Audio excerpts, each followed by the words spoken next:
Krishna recording studio संपूर्ण नगर।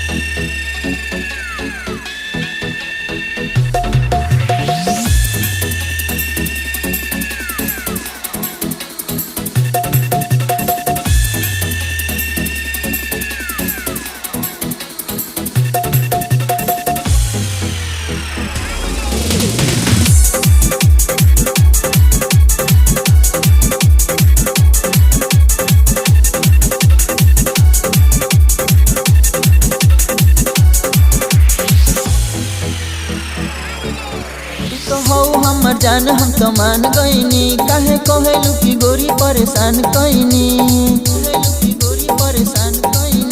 तो हो हमर जान हम तो मान गईनी काहे कहेलू की गोरी परेशान कईनी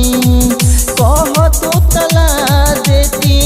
तोहरा ला स्वीटर तो झूठो करेलू हरान घर में लादी सैया हीटर झूठो करेलू हरान सैया लादी घर में हीटर।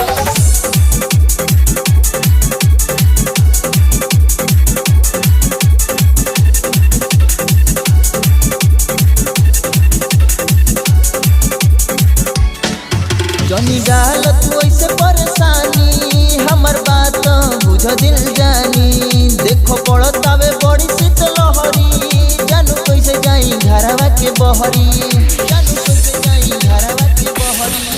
जनी डाल तू ऐसे परेशानी हमर बात बुझ दिल जानी देखो पड़तावे बड़ी शीतल लहरी जानू कैसे जाई घरवा के बहरी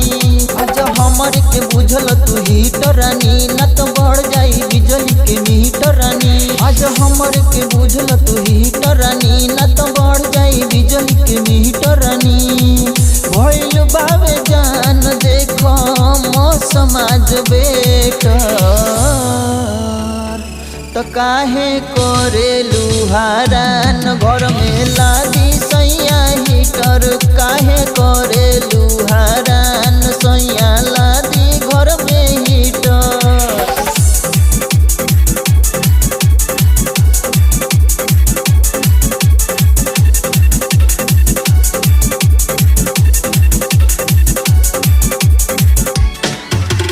मान हमारे करे जा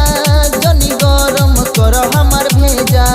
हम तोहरे ला कोइले बनी छूटी काहे दूरे भागतारू बूची मान हमारे करे जा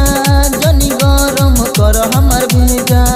हम तोहरे ला कोइले बनी छूटी काहे दूरे भागतारू बूची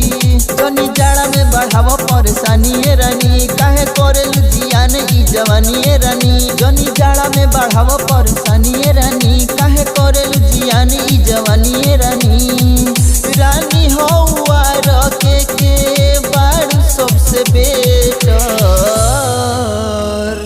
तो काहे करेलू हरान घर में ला